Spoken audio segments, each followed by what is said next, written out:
How to download Ghost of Tsushima Director's Cut on PC.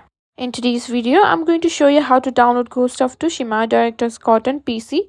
Yes, you heard that right. Ghost of Tsushima is finally making its way on PC, and I'll walk you through the steps to get it up and running on your system. So let's get started. Simply open your preferred web browser and search for Ghost of Tsushima's Director Cut in the address bar. Now, as you can see here, Ghost of Tsushima, scroll down a little bit and you'll be able to find or download this on Steam.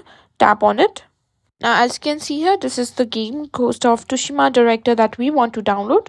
Scroll down a little bit and simply tap on Add to Cart.